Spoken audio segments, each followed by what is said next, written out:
Bayangin kalau ini terjadi sama kalian, apa yang bakal kalian lakuin? Kalian lagi dalam pesawat, terbang lewatin hujan badai ketika tiba-tiba pesawat kalian hancur berkeping-keping di udara. Buat cewek bernama Julian Kopke, ini nggak perlu dibayangin lagi karena beneran terjadi sama dia. Pada tahun 1971, Julian lagi dalam penerbangan bersama ibunya buat ketemu sama ayahnya. Ibunya tadinya mau berangkat di tanggal 19 atau 20 Desember, tapi Julian ada pesta kelulusan di tanggal 23, sehingga mereka ngundur keberangkatannya hingga hari sebelum Natal. Semua pesawat di tanggal segitu udah penuh kecuali dari maskapai Lansa. Ayahnya udah ngewanti-wanti kalau Lansa itu punya track record yang buruk, tapi karena mau ngerayain Natal bareng-bareng, mereka akhirnya tetap berangkat. Pas mereka lagi terbang di atas hutan di kawasan Peru, 15 menit sebelum landing, tiba-tiba pesawatnya berguncang hebat dan petir menyambar sayapnya. Pesawatnya pun hancur di udara. Bagian per bagian pesawat lepas hingga akhirnya Julian jatuh bebas di udara dengan masih melekat ke kursinya karena bantuan sabuk pengaman. Dia kehilangan kesadaran selagi jatuh dari ketinggian 3 km.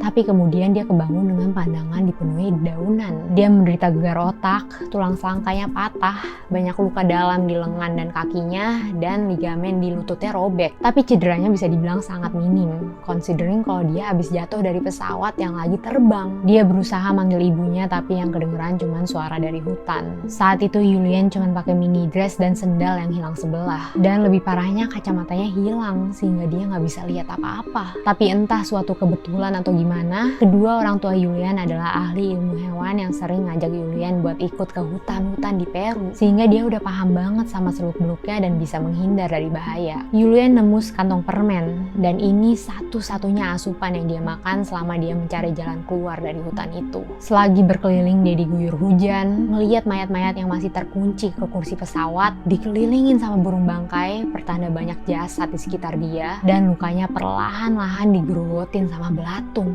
Tapi di hari ke-10, di mana dia udah linglung, hampir nggak bisa berdiri tegak, pokoknya udah siap nyerah, dia nemu sebuah jalur yang ngarahin dia ke sebuah gubuk, di mana dia bermalam di situ. Besok paginya, setelah 11 hari dalam hutan, akhirnya ada sekelompok pria yang nemuin dia dan dia akhirnya diselamatkan. Julian adalah satu-satunya korban selamat dari pesawat Lansa penerbangan 508. 90 orang dari pesawat itu meninggal dunia. Diperkirakan ada sekitar 14 orang yang selamat setelah jatuh, termasuk ibunya Julian, tapi cedera mereka terlalu parah buat bisa nyelamatin diri. Ternyata pesawat itu seluruhnya terbuat dari suku cadang dari pesawat lain. Penyebab jatuhnya ditetapkan sebagai kesengajaan dari pihak maskapai untuk menerbangkan pesawat lewat jalur dengan kondisi cuaca yang buruk.